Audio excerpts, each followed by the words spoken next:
اجتہاد ایک ایسا لفظ ہے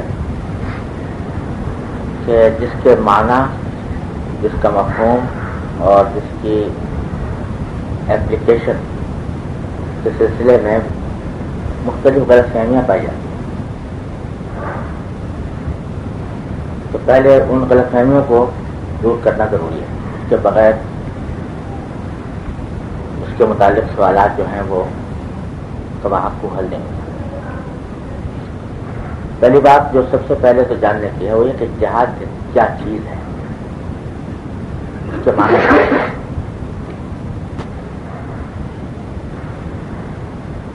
اجتہاد جو ہے عام طور سے ذہن میں یہ تصور لوگوں کے رہتا ہے کہ اجتہاد کے معنی ہے شرعی مسائل یا فقہی احکام وغیرہ سے متعلق کو حل کے سلسلے میں اپنی عقل کو استعمال کرنا. یہ تصور عام طور سے اجتہاد کا ذہن میں رہتا ہے. لیکن یہ تصور کسی حد تک درست بھی ہے اور ساتھ ہی اتنا ناکافی ہے کہ اس کی وجہ سے اس کے صحیح مفہوم کے سمجھنے میں غلط فہمیاں ہوں. اصل بات یہ ہے کہ اجتہاد عربی زبان کا لفظ ہے اور اس کے معنی ہے کوشش کرنا. جوہد سے نکلا ہے. جد و جہد ہم اردو میں بھی بولتے ہیں. تو جوہد کے معنی ہے کوشش اور اجتہاد کے معنی ہے کوشش کرنا. اور اصطلاحی مفہوم اس کا یہ ہے کہ کسی بھی معاملے میں اللہ تبارک و تعالیٰ اور اللہ کے رسول صلی اللہ علیہ وسلم کے حکم کو معلوم کرنے کے لیے اپنی سی پوری کوشش صرف کر دینا. کہ یہ معلوم کرنے کے لیے کہ اس خاص سچویشن میں اسلام کا مطالبہ کیا ہے اور اللہ کے رسول صلی اللہ علیہ وسلم کا حکم کیا ہے، یہ معلوم کرنے کے لیے اپنی سی پوری کوشش صرف کر دینا، اس کا نام اجتہاد ہے. اب اس کوشش کے ذرائع مختلف ہیں اور اس کے نتائج مختلف ہیں. کوشش کا ذریعہ سب سے پہلا یہ ہے کہ چونکہ اللہ کا حکم معلوم کرنے کا سب سے پہلا ذریعہ قرآن ہے، لہذا قرآن کی طرف رجوع کرنا، اور حضور اقدس صلی اللہ علیہ وسلم کی سنت ہے تو سنت کی طرف رجوع کرنا. اور اگر کوئی صریح حکم ان دونوں کے اندر موجود نہیں ہے تو انہوں نے جو بیسک پرنسپلز لے ڈاؤن کیے ہیں ان کی روشنی میں اپنی عقل کو استعمال کر کے اور انالوجی استعمال کر کے پھر اس نتیجے تک کسی نتیجے تک پہنچنا. یہ تو ہے اس کے ذرائع. نتائج اس کے یہ ہے کہ اس کوشش کے نتیجے میں یہ بھی ہو سکتا ہے کہ کسی چیز کے بارے میں آدمی اس نتیجے پر پہنچے کہ یہ حلال ہے. یہ بھی ہو سکتا ہے کہ اس کوشش کے نتیجے میں آدمی اس نتیجے پر پہنچے کہ حرام ہے، ممنوع ہے. یہیں سے یہ بات واضح ہوتی ہے کہ ذہن میں یہ رہتا ہے کہ اگر کوئی شخص کسی اپنی تحقیق اور ریسرچ کے نتیجے میں، قرآن سنت کی ریسرچ کے نتیجے میں اگر اس نتیجے پر پہنچے کہ فلاں کام جائز ہے تو لوگ کہتے ہیں اجتہاد ہوا. لیکن اگر اسی کوشش کے نتیجے میں کوئی آدمی اس انتہا تک پہنچے کہ قرآن سنت کے دلائل کی روشنی میں اور اس کے نصوص پر غور کرنے کے بعد یہ سمجھ میں آتا ہے کہ یہ چیز حرام ہے یا ناجائز ہے، تو لوگ سمجھتے ہیں اجتہاد ہوا ہی نہیں. اس لیے کہ وہ یہ سمجھتے ہیں کہ اجتہاد کے معنی یہ ہے کہ کوئی چیز، کوئی گنجائش ملنی چاہیے یا کوئی جواز پیدا ہونا چاہیے کسی ایک صورت کا. اور اگر کوئی شخص یہ کہہ رہا ہے قرآن سنت ہی کے دلائل کی روشنی میں کہ یہ چیز قرآن اور سنت کے اوپر غور کرنے اور ریسرچ کرنے کے نتیجے مجھے حرام معلوم ہوتی ہے، تو اس کے بارے میں کوئی نہیں سمجھتا کہ یہ اجتہاد کر رہا ہے. حالانکہ اجتہاد دونوں صورتوں میں ہے، کیونکہ اس کے معنی یہ نہیں ہے اجتہاد کے معنی کہ کسی چیز کو حلال کرنا یا کسی صورتحال کا کے اندر کوئی گنجائش کا پہلو نکالنا، بلکہ معنی یہ ہے کہ اللہ کا حکم معلوم کرنے کی کوشش کرنا. اللہ کا حکم اگر جائز ہونے کا ہے تو وہ معلوم ہو جائے، ناجائز ہونے کا ہے تو وہ معلوم ہو جائے. اس کی اصل ہے اجتہاد کی جو اصل نکلی وہ ایک واقعہ ہے کہ حضرت صلی اللہ علیہ وسلم نے حضرت معاذ بن جبل رضی اللہ تعالیٰ عنہ کو یمن کا گورنر بنا کر بھیجا تو آپ نے جب گورنر بنا کر بھیجا، ساتھ ہی اس زمانے میں جو گورنر ہوتا وہی قاضی بھی ہوتا تھا، یعنی عدالتی فیصلے بھی وہ کرتا تھا.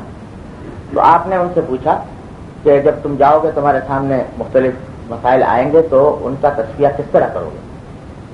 حضرت معاذ بن جبل رضی اللہ تعالیٰ نے فرمایا کہ میں اللہ کی کتاب کے مطابق ان کا فیصلہ کروں گا. حضور اقدس صلی اللہ علیہ وسلم نے پوچھا کہ اگر کوئی حکم براہ راست تم قرآن کریم میں نہیں پاؤ گے تو پھر کیا کرو گے؟ تو حضرت معاذ نے فرمایا کہ میں اللہ کے رسول کی سنت پر عمل کروں گا، اس کے مطابق عمل کروں گا. تو حضرت صلی اللہ علیہ وسلم نے فرمایا کہ اگر سنت میں بھی نہیں پاؤ گے تو پھر کیا کرو گے؟ تو انہوں نے اس وقت یہ لفظ استعمال کیا کہ اجتہد برأیی، میں اپنی رائے سے اجتہاد کروں گا. تو حضرت صلی اللہ علیہ وسلم نے ان کے اس طرز عمل کی توثیق فرمائی، اور توثیق فرماتے ہوئے ان کے سینے پر ایک بے تکلفی کے انداز میں ہاتھ مارا اور فرمایا کہ میں اللہ کا شکر ادا کرتا ہوں کہ اس نے اللہ کے رسول کے الجی کو صحیح بات کی توثیق دی، جس کے معنی یہ کہ آپ نے اس کی شکر مہر تصدیق فرما دی کہ یہی طریقہ کار درست ہے کہ اگر کوئی حکم قرآن میں ہے تو اس پر عمل کیا جائے، سنت میں ہے تو اس پر عمل کیا جائے، دونوں میں نہیں ہے تو انہی دونوں کے متعین کردہ اصولوں کی روشنی میں آدمی اپنی رائے کو استعمال کر کے اور حق معلوم کرنے کی کوشش کرے کہ کیا حلال ہے، کیا حرام ہے، کیا جائز ہے، کیا ناجائز ہے. یہ بنیاد ہے اجتہاد کی. تو اس کے اوپر عمل ہر دور میں ہوتا رہا، اور یہ جو مشہور ہے یہ بات کہ اجتہاد کا دروازہ بند کر دیا گیا اور اب کوئی اجتہاد نہیں کر سکتا یا نہیں کرتا، تو یہ ایک دوسری غلط فہمی ہے. واقعہ یہ ہے کہ اجتہاد ایک اجمالی مفہوم ہے اور اس کی قسمیں بہت ساری ہیں اجتہاد کی. یہ تو ایک اجمالی تصور حضرت معاذ کی حدیث سے معلوم ہوا اجتہاد کا، لیکن اس کی قسمیں بہت سی. ایک اجتہاد وہ ہے جس کو کہتے ہیں اجتہاد فی الشرع، یا اجتہاد مطلق بھی سے بھی تعبیر کرتے ہیں. اس کے معنی یہ ہوتے ہیں کہ ایک شخص جو اجتہاد فی الشرع کرتا ہے یا مجتہد فی الشرع ہوتا ہے یا مجتہد مطلق جس کو کہتے ہیں، وہ پوری شریعت یعنی جتنے شریعت کے حصے ہیں، ابواب ہیں، طہارت، نماز، روزہ، حج، زکوٰۃ، معاملات، نکاح، طلاق، بیع، شراء، اجارہ، جتنے ابواب ہیں ان سب کے اندر وہ اجتہاد کرتا ہے اور ان سب کے بارے میں اپنا ایک منظم مسلک یا مذہب پیش کرتا ہے کہ میں ہر جزئیے کے بارے میں اس کے بارے میں یہ مذہب رکھتا ہوں. اس کو کہتے ہیں مجتہد فی الشرع. یہاں اس سے پہلے ایک اور بات کی وضاحت بھی مناسب ہوگی کہ اجتہاد کے معنی جس طرح یہ ہیں کہ جو حکم قرآن میں اور سنت میں نہیں ہے ان کو قرآن و سنت ہی کی اصولوں کی روشنی میں استنباط کرنا، وہاں اس کے ایک اور معنی بھی ہے. وہ یہ ہے کہ بعض اوقات قرآن ہی کے اندر ایک سے زیادہ انٹرپریٹیشن کا احتمال ہوتا ہے. قرآن میں ایک حکم موجود ہے لیکن اس کو انٹرپریٹ کرنے کے مختلف طریقے ہو سکتے ہیں، مختلف طریقوں سے اس کو انٹرپریٹ کیا جا سکتا ہے. اب کوئی فقیہ یا مجتہد ان مختلف انٹرپریٹیشنز میں سے کسی ایک انٹرپریٹیشن کو پریفر کرتا ہے، ترجیح دیتا ہے اور کہتا ہے کہ میرے نزدیک یہ انٹرپریٹیشن زیادہ صحیح ہے. مثال اس کی آسان سی یہ ہے کہ قرآن کریم نے یہ فرمایا کہ جن عورتوں کو طلاق ہو جائے تو ان کے لفظ قرآن کریم نے استعمال کیا ہے کہ المطلقات یتربصن بانفسہن ثلاثۃ قروء، کہ وہ ان کو وہ عدت گزاریں گی کتنی، اس کے لیے قرآن کریم نے لفظ استعمال کیا ہے کہ 3 قرء، قاف رے حمزہ، یہ لفظ استعمال کیا قرآن نے. لغت میں قرء کے معنی حیض کے بھی آتے ہیں اور طہر کے بھی آتے ہیں، باقی یعنی باقی کا زمانہ، اور حیض کو بھی قرء کہتے ہیں اور باقی کو بھی کہتے ہیں. تو اب یہاں 2 انٹرپریٹیشن ممکن ہو گئی کہ 3 حیض ہے یا 3 طہر ہے. اب یہ بات کہ ان میں سے کون سی انٹرپریٹیشن جو ہے وہ زیادہ صحیح ہے اور یہاں پر کون سی اپلیکیبل ہے، اس کے بارے میں آرا کے اندر اختلاف بھی ہو جاتا ہے، اور یہ عمل کے ان میں سے کسی کے انٹرپریٹیشن کو اختیار کرنا، دوسری کو ترک کر دینا، یہ بھی اجتہاد کا حصہ ہے۔ اسی طرح بعض اوقات ایسا ہوتا ہے کہ کبھی کبھی قرآن و سنت کے دلائل میں ایک ظاہری تعارض معلوم ہوتا ہے، کنٹرڈکشن معلوم ہوتی ہے بظاہر، کہ ایک جگہ ایک بات کہی گئی ہے، دوسری جگہ ایسا لگتا ہے کہ اس کو کنٹرڈکٹ کرنے والی دوسری بات کہہ دی گئی ہے۔ اب ایسی صورت میں دونوں کو ریکنسائل کرنے کے لیے جو تحقیق اور ریسرچ کی جاتی ہے وہ بھی اجتہاد کہلاتی ہے۔ تو یہ کام بھی مجتہد کرتا ہے۔ تو مجتہد کی شرح جس کو میں کہہ رہا ہوں وہ یہ سارے کام انجام دیتا ہے، تمام ابواب فقہ کے اندر، شروع سے لے کے آخر تک سارے۔ دوسرا ہوتا ہے اجتہاد جس کو فی المذہب کہتے ہیں۔ اجتہاد فی المذہب کے معنی یہ ہوتے ہیں کہ جو پہلے قسم کا مجتہد ہے اس نے اپنے عمل کے دوران کچھ جو انٹرپریٹیشن کے کچھ اصول مرتب کر دیے۔ یہ مجتہد فی المذہب جو ہے وہ انہی اصولوں کو مد نظر رکھتے ہوئے وہ اپنی انٹرپریٹیشن دیتا ہے، جو بعض اوقات پہلے والے مجتہد سے مختلف بھی ہوتی ہے۔ یہ اجتہاد فی المذہب کہلاتا ہے۔ تیسرا اجتہاد جسے کہتے ہیں اجتہاد فی المسائل۔ اجتہاد فی المسائل اس اجتہاد کو کہتے ہیں کہ جس میں جو نئی نئی سچویشنز پیدا ہوتی رہتی ہیں مختلف زمانوں میں، جو پہلے نہیں تھی، پہلے وہ سوال ہی نہیں تھا، آج پیدا ہو گیا، پہلے وہ صورتحال نہیں تھی، آج پیدا ہو گئی، کیونکہ نہیں تھی پہلے اس واسطے نہ قرآن میں اس کا صریح حکم موجود ہے، نہ سنت میں موجود ہے، نہ پچھلے مجتہدین کے ذکر کیے ہوئے احکام میں موجود ہے۔ تو یہ اجتہاد فی المسائل یہ ہے کہ ایسے مسائل کے بارے میں خاص طور پر کوئی آدمی قرآن و سنت کے اصول اور پچھلے مجتہدین کے طے کیے ہوئے اصولوں کے مطابق وہ کوشش کرتا ہے، اور کوشش کرنے کے بعد ان کا حکم نکالتا ہے۔ یہ اجتہاد فی المسائل۔ تو یہ تیسری قسم جو ہے یعنی نئی سچویشنز کا حل تلاش کرنا قرآن و سنت سے اور قرآن و سنت کے دلائل سے اور قرآن و سنت کے طے کردہ اصولوں کے مطابق، یہ عمل جو ہے اجتہاد کا، یہی وہ عمل ہے کہ جس کی ہر دور میں ضرورت پیش آتی ہے، اور آج ہم اسی ضرورت سے دوچار بھی ہیں۔ اور یہ اس قسم کا جو یہ اجتہاد ہے یہ کسی دور میں کبھی بند نہیں ہوا، نہ آج بند ہے، اور نہ یہ کہنا بھی غلط ہے کہ یہ اجتہاد نہیں لوگوں نے بند کر دیا ہے اور ختم کر دیا ہے۔ اب دیکھیں جتنی نئی سچویشن پیدا ہو رہی ہیں ان سب کے بارے میں وہ یہی علماء جو کہلاتے ہیں راسخ العقیدہ علماء، تو وہی ان سارے مسائل کے بارے میں جواب دیتے ہیں اور ان کے بارے میں حکم مستنبط کرتے ہیں۔ ظاہر ہے کہ وہ حکم نہ قرآن میں موجود ہے، نہ حدیث میں موجود ہے، نہ پچھلے فقہا کے کلام میں موجود ہے، لیکن یہ اجتہاد کر کے ہی بتایا۔ مثلا اب مثال کے طور پر ہوائی جہاز کے مسائل پیدا ہو گئے۔ ہوائی جہاز میں نماز ہو تو کیسے نماز ہو سکتی ہے کہ نہیں ہو سکتی؟ مثلا اب ہوائی جہاز پہلے تو نہیں تھا۔ اب یہ کہ یہ سوال پیدا ہوا کہ ہوائی جہاز کے اندر نماز پڑھنا درست ہے یا نہیں، کیونکہ پہلا سوال تو یہ ہوا کہ قبلے کا رخ کیسے درست ہوگا، کیسے متعین ہوگا۔ دوسرا یہ کہ آیا فضا کا وہی حکم ہے جو خشکی کا ہے یا نہیں ہے۔ بہرحال اس کے بارے میں جواب دیا گیا کہ نماز پڑھنا جائز ہے مثلا، اور اس کے اوپر بحث کی گئی۔ اس کے اوپر یہ مسئلہ پیش آیا کہ صاحب بہت سی جگہوں پر دن جو ہے وہ 24 گھنٹے سے زیادہ کا ہوتا ہے، تو وہاں پر نمازیں کیسے ہوں گی اور روزے کیسے ادا کیے جائیں گے؟ یہ مسئلہ براہ راست بالکل صریح انداز میں قرآن میں یا سنت میں موجود نہیں تھا، لیکن اس کے بارے میں احکام دیے گئے۔ اسی طرح سے بے شمار مسائل جو روز بروز پیش آتے رہتے ہیں وہ اجتہاد فی المسائل کے دائرے میں آتے ہیں، اور ان کے اوپر علماء کرام نے کبھی یہ نہیں کہا کہ یہ اجتہاد فی المسائل کا دروازہ بند ہے، بلکہ اس کے اوپر عمل ہوتا رہا ہے۔ لیکن غلط فہمی یہاں سے لگتی ہے کہ اجتہاد کا مطلب یہ سمجھا جاتا ہے کہ اگر کسی چیز کو جائز کہا تو اجتہاد ہوا اور ناجائز کہا تو اجتہاد نہیں ہوا، یا کوئی اگر آسانی پیدا کی تو اجتہاد ہوا اور اگر آسانی پیدا نہیں کی تو اجتہاد نہیں ہوا۔ اس لیے یہ کہا جاتا ہے کہ صاحب اجتہاد بند کر دیا گیا ہے۔ دوسری بات یہ ہے کہ جس چیز کو کہا گیا کہ وہ دروازہ بند ہے یا اس کے بارے میں راستہ نہیں ہے، راستے کے اندر تنگی ہے، وہ اجتہاد فی الشرع ہے۔ کہ اجتہاد فی الشرع وہی شخص کر سکتا ہے جس نے اپنی پوری زندگی اس کام کے لیے فارغ کر لی، اور اس نے وہ جو مطلوبہ قابلیت اور مطلوبہ علوم ہیں وہ اس کے اندر حاصل کرنے میں اپنی پوری زندگی صرف کی، پھر لے کر طہارت سے لے کر میراث تک جتنا دین کے تمام شعبے ہیں ان سب کے اندر اپنا ایک مذہب پیش کیا.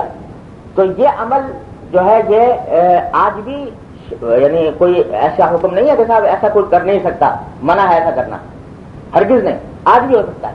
لیکن اس کے لیے ظاہر ہے کہ ایسے آدمی کی ضرورت ہے کہ جو اپنی زندگی کو اس کام کے لیے فارغ کرے اور فارغ کر کے پورے دین کے ایک ایک جز کو اپنی مطلوبہ صلاحیتوں کے تحت اس کے علوم کو حاصل کر کے، قرآن کے سارے معارف کو حاصل کر کے، حدیث کے تمام علوم کو حاصل کر کے اور زندگی سفر کر کے پورے مذہب کو بیان کرے. تو وہ آدمی ایسا پیدا ہوا نہیں ایک مدتوں سے. اس وقت یہ کہا جاتا ہے کہ صاحب دروازہ بند ہو گیا. دروازہ بند نہیں ہے، دروازہ آج بھی کھلا ہے، بشرطے کہ کوئی شخص اس میں داخل ہونے والا ہو اور داخل ہونے کی جو مطلوبہ شرائط ہیں اور جو اس کے مطلوبہ اوصاف ہیں ان کا حامل ہو تو وہ اجتہاد شرع کا دروازہ کھلا ہوا ہے. لیکن ہمیں جس چیز کی ضرورت ہے وہ آج اجتہاد شرع نہیں ہے. ہمیں آج ضرورت ہے اجتہاد فی المسائل کی، کہ نو بنو مسائل اٹھ رہے ہیں، نو بنو حالات سامنے آ رہے ہیں، ان کے لیے ان کے اندر ہمیں شریعت کا حکم جاننے کی ضرورت ہے. یہ اجتہاد کا دروازہ نہ کبھی بند ہوا، نہ کسی نے بند کیا، نہ یہ کام رکا، اور نہ ہاں رائے مختلف ہو جاتی ہیں کہ ایک شخص نے اپنے اجتہاد کے نتیجے میں اس فیصلے تک پہنچا کہ اس صورت میں جو اس نے رائے دی وہ ذرا تنگی کی حامل ہے، اور دوسرے شخص نے اجتہاد کے مسائل کیا اور اس نے اس کو جو رائے دی وہ ذرا نسبتاً اس میں وسعت ہے یا کشادگی ہے یا آسانی ہے. تو یہ رائے مختلف ہو جاتی ہیں. تو ان راہ کے مختلف ہونے سے یہ نہیں کہا جا سکتا کہ اجتہاد بند ہو گیا، اجتہاد جاری ہے، وہ ہو رہا ہے. البتہ ساتھ ہی ساتھ یہ بات بھی یاد رکھنے کی ہے کہ وہ اجتہاد جو ہے جیسے کہ ابھی آپ نے حدیث میں دیکھا، یہ قرآن اور حدیث کی نصوص کے مد مقابل نہیں ہے کہ ایک طرف قرآن اور سنت اور ایک طرف اجتہاد ہے، بلکہ یہ اس کا تابع ہے. لہذا جہاں قرآن اور سنت کے احکام نصوص واضح ہوں اور اس میں کسی کوئی پیچیدگی نہیں، کوئی ابہام نہیں، کوئی تعارض نہیں، کوئی کنٹراڈکشن ظاہری بھی نہیں، تو وہ اجتہاد کا موقع ہی نہیں ہے. اب آج کوئی شخص یہ کہے کہ صاحب چونکہ نماز پڑھنا 5 وقت مشکل ہو گیا ہے تو لہذا اس نئے حالات کے لیے تحت اجتہاد ہونا چاہیے کہ 5 نمازوں کے بجائے 3 کر دی جائے یا 2 کر دی جائیں یا ان کے اوقات میں کوئی تبدیلی کر دی جائے. تو وہ نہیں اس لیے کہہ سکتا کہ وہ نص کا حصہ ہے اور نص کے مقابلے میں کوئی اجتہاد نہیں ہو سکتا. اجتہاد اس کا مد مقابل نہیں ہوتا، اس کا سبسروینٹ ہوتا ہے، اس کا خادم ہوتا ہے، اس کے تابع ہو کر کام کرتا ہے. لہذا جو یہ بعض مرتبہ جو کہا جاتا ہے کہ صاحب اجتہاد نہیں ہو رہا، وہ حضرات کہتے ہیں جو اجتہاد کو قرآن سنت کا مقابل سمجھتے ہیں کہ قرآن سنت کے نصوص کے مقابل میں اجتہاد کرنا چاہیے. تو وہ ظاہر ہے کہ کوئی نہیں کر رہا تو کہتے ہیں بھائی تینوں نے اجتہاد کا دروازہ بند کر دیا. یا وہ لوگ کہتے ہیں کہ یہ سمجھتے ہیں کہ اجتہاد کے نتیجے میں ہمیشہ کسی چیز کے جائز ہونے کا فتویٰ ہونا چاہیے، تو اس واسطے وہ کہتے ہیں کیونکہ ناجائز ہونے کا فتویٰ دیجیے اجتہاد نہیں ہوا. یا وہ کہتے ہیں کہ جو یہ سمجھتے ہیں کہ صاحب یہ حقیقت حال سے باخبر نہیں ہے کہ جو نو بنا مسائل ہیں ان کے بارے میں بہرحال یہ ساری کارروائی ہو رہی ہے. تو یہ ہے چند غلط فہمیاں اگر یہ دور ہو جائیں تو امید ہے کہ ماشاء اللہ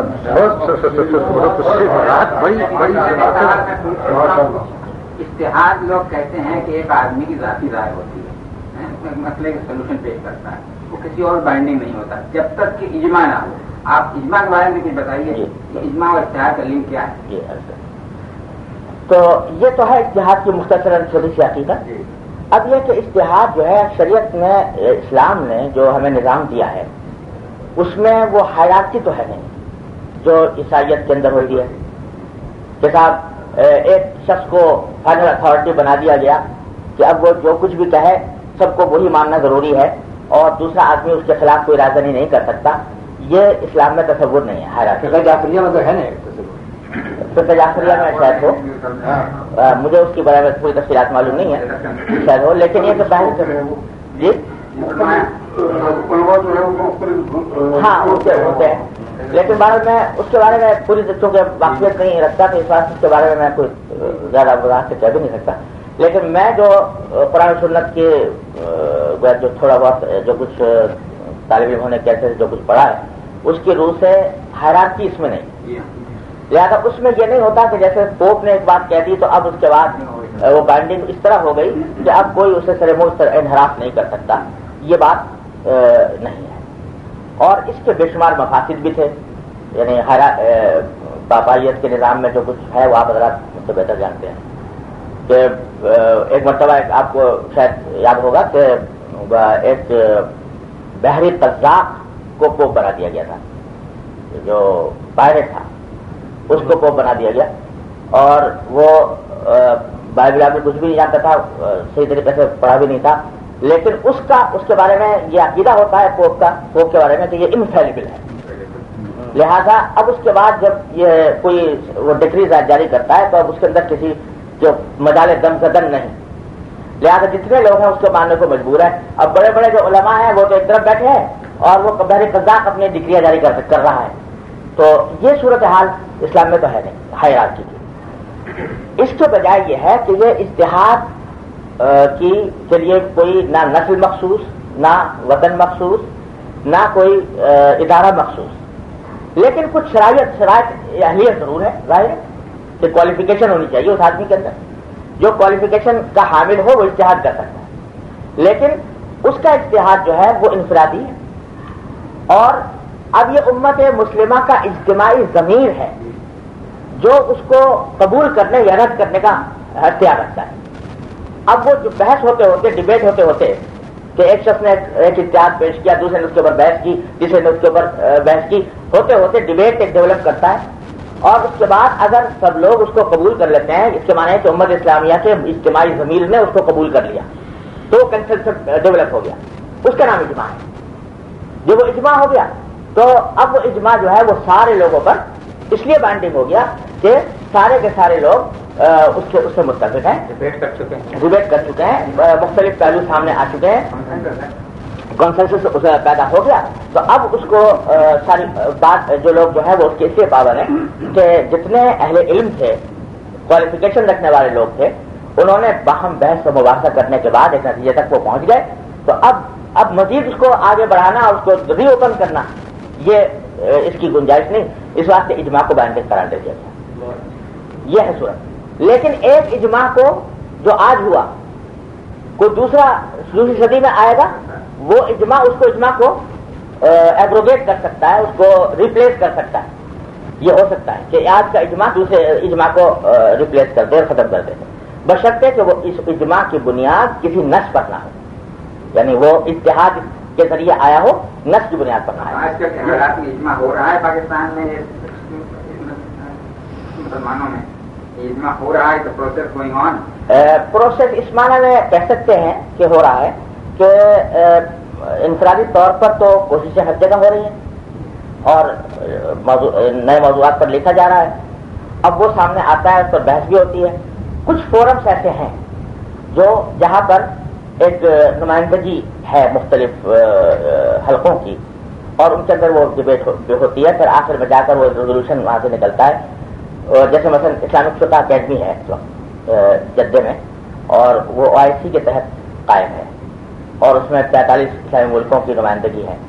تو یہ مختلف موضوعات جو ہیں وہاں پر ان کے اوپر بحث ہوتی ہے. اس کے بعد وہاں سے ایک ریزولوشن نکلتا ہے, وہ عام طور سے کنسنسس سے نکلتا ہے. تو وہ ایک اجماع میں اس کو اس معنی میں نہیں کہہ سکتا کیونکہ سارے اہل علم تو موجود نہیں ہے اس کے اندر, لیکن بہرحال ایک بڑی اچھی نمائندگی ہے. تو اس کا ایک وزن ہوتا ہے, فتوے کی نوعیت ہے, لیکن اجتماعی فتوے کی نوعیت ہے. اب یہ نہیں میں کہتا کہ وہ بائنڈنگ ہے, نہیں بائنڈنگ تو نہیں, بائنڈنگ نہیں ہے, لیکن ایک وزن ضرور رکھتا ہے اس معنی میں کہ دوسرے اہل علم جو ہے اس کو ایک وزن دیں, اور اگر وہ بھی اس سے متفق ہو جاتے ہیں اور سب لوگ مان لیتے ہیں تو اجماع ہوگا. تو کیا ضرورت اس بات کی نہیں ہے کہ سارے عالم اسلام میں کوئی صورت انسٹیٹیوشن ڈیولپ کیا جائے جو سب کی رائے سے یہ انسٹیٹیوشن جیسے میں نے کیا یہ ہے, اور سب پہ بائنڈنگ ہو گئی. بائنڈنگ ہونے کا دیکھیے اس شریعت نے ایک راستہ رکھا ہے. اس طرح کہنا کہ کوئی ادارہ کسی ادارے کا فتویٰ سب پر بائنڈنگ ہو جائے, یہ میرے خیال میں قابل عمل نہیں. کیوں؟ اس لیے کہ کوئی ادارہ ایسا قائم کرنا قابل عمل نہیں ہے جس میں سارے اہل علم جمع ہو جائیں. یعنی ایسا ہو کہ ظاہر نمائندگی تو ہو سکتی ہے, لیکن 100% سارے کے سارے عالم جمع ہو جائیں, یہ نہیں ہو سکتا. اب پھر بھی اس سے کچھ لوگ باہر رہیں گے, ان باہر رہنے والوں کو آپ ڈپرائیو کرتے ہیں کہ صاحب آپ کی رائے کوئی وزن نہیں رکھتی, یہ بات صحیح نہیں. لیکن بائنڈنگ ہونے کا ایک راستہ شریعت نے رکھا ہے, وہ یہ ہے کہ اگر ان مختلف اجتہادی آراء میں سے کسی ایک رائے کو کوئی اسلامی ریاست اپنا قانون بنا دے یا اس کی بنا پر وہ کوئی حکم جاری کر دے، تو یہ تمام فقہاء اس پر متفق ہیں کہ حکم الحاکم رافع للخلاف، یہ میکسم ہے مشہور کہ حاکم یعنی حاکم یعنی ریاست کا حکومت کا ایکسپٹ کر لینا اس طرح کا اجماع ہو گیا تھا اس قوم کے لیے، اس قوم کے لیے بائنڈنگ ہو گیا، اس قوم کے لیے بائنڈنگ ہو گیا، جب تک وہ حکم باقی ہے اسٹیٹ کی طرف سے اس وقت تک سارے لوگوں پر وہ قابل ہے۔ فرض کیجیے میری ذاتی رائے جو ہے اجتہادی رائے وہ کچھ اور ہے، لیکن ریاست نے اس اجتہادی رائے کو قانون کی شکل میں نافذ کر دیا اور اس کے بارے میں کوئی حکم جاری کر دیا، تو اب میں بھی پابند ہوں کہ میں اسی رائے کے اوپر چلوں۔ یہاں ایک سوال رہا کہ ہماری جو ریاست ہے پاکستانی ریاست یہ 100% اسلامی کی ریاست تو نہیں ہے، ڈیموکریٹک سسٹم ضرور ہے، نہ یہ شورائی سسٹم ہے، یہ پارلیمنٹری سسٹم ہے، کیا اس کی یہ حکم بھی اگر اس قسم کا نافذ کرے جیسے آپ نے فرمایا وہ بھی بائنڈنگ رہے گا؟ بالکل، یعنی بلکہ یعنی ایک شخصی رائے کے مقابلے میں اگر پارلیمنٹ کے ذریعے فرض کیجیے کوئی بات جاتی ہے تو وہ زیادہ بلکہ اور زیادہ وزنی ہوگی، تو وہ اگر پارلیمنٹ کے ذریعے قانون بنا کر نافذ کی جائے گی تو پورے کم از کم پاکستان کے باشندوں پر بائنڈنگ ہو گئی۔ ماشاء اللہ علماء کے مطابق ہونا، ہاں بتائیے کہ وہ تو اتحادی آرا جو میں بتا رہا ہوں، اتحادی آرا تو وہ سارے کے مطابق سبجیکٹ ہوں گی اس تمام باتوں کے، وہ بیسک یہ نہیں کہ حکومت خود اپنے طور پہ۔ بھائی صاحب آپ کچھ سوال پوچھیں۔ میں کچھ یہ پوچھنا چاہ رہا تھا کہ یہ خمینی صاحب کا جو فتویٰ تھا سلمان رشدی کے اوپر، یہ ان کے پورے یعنی پورے ایران اس کو ایکسپٹ کرتا ہے چاہے وہ صحیح ہو یا نہ؟ دیکھیے میں وہاں کی صورتحال سے پوری طرح باخبر نہیں کہ وہاں کیا، لیکن مجھے جہاں تک معلوم ہے وہ ہے ان کا فتویٰ جو ہے بائنڈنگ ہوتا ہے، اور میں مطلب یعنی وہ بائنڈنگ ہونا وہ اس وجہ سے بھی ہے کہ وہ سربراہ حکومت تھے، اور اس وجہ سے بھی ہے کہ وہ ایک مذہبی پیشوا تھے، اور مذہبی پیشوا کے شاید ان کے یہاں وہ بائنڈنگ ہوتا ہے، لیکن ہمارے ہاں اگر فرض کیجیے یہ صورتحال پیدا ہو اور ریاست کی طرف سے کوئی جاری ہو تو وہ سب لوگوں پر بائنڈنگ ہوگا، بشرطے کہ وہ شرط ظاہر ہے یعنی وہ تو انڈرسٹوڈ ہے کہ اتحاد کی جو شرائط ہے اس کے جو صاف ہے ان لوگوں نے اتحادی وہ بات پیش کی ہو، نس کے خلاف نہ ہو۔ ماشاء اللہ آپ نے بہت وضاحت سے بڑی اچھی طرح کیونکہ اصل چیز جو ہے وہ وہی جو آپ نے فرمایا کہ غلط فہمی، اس غلط فہمی کو ختم کرنا، اس کو دور کرنا میرے خیال سے ہمارے لیے بہت ضروری ہے، اور ضروری اس لیے اگر اور کیوں ہے غلط وہ ہے کہ میری ناقص رائے میں اس میں کچھ حد تک ہمارے اس کا جعفریہ کا بھی وہ ہے، کیونکہ وہ عام طور سے اس بات کو بہت زور دے کے کہتے ہیں کہ جہاں فقہ جعفریہ نے تو اجتہاد کو کھلا رکھا ہے، یہ باقی جو سنی جعفریہ کا صرف نہیں ہے تو بہت، اور ویسے بھی ہماری انگریزی پڑھے لکھے لوگ جو ہیں یہ تو 50 سال سے کہہ رہے ہیں کہ آپ اجتہاد کا دروازہ بند کر دیا علماء نے، لیکن اس کو ختم کرنا بھی اب ضروری، جیسے آپ نے آپ کے ارشادات کے مطابق چونکہ ایسا نہیں ہے اس چیز کی وضاحت کرنا میرے خیال سے یہ بہت ضروری ہے، اور میں یہ ایک بات کی تبلیغ کرنے کی وجہ سے اس سلسلے میں کسی صاحب کو کوئی شک اگر کوئی ہے کہ وہ اگر کوئی شک ہے تو چائے کے ساتھ ساتھ کوئی رہ گیا میں ایک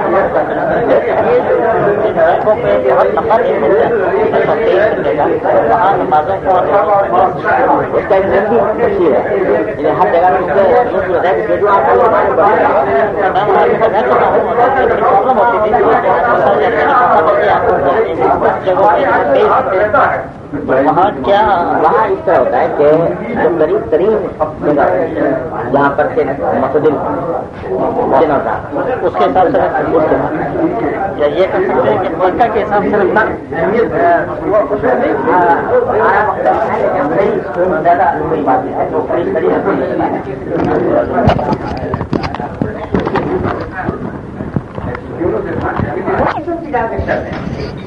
وہ تو دنیا کے ہر نمبر میں میڈیکل سائنس میں کون شخص ہے جس کی بات وزنی ہو سکتی ہے، جس سے میڈیکل سائنس پڑھی ہو، جس سے میڈیکل سائنس کے اوپر کام کیا ہو یا اس کے تجربہ اٹھایا ہو،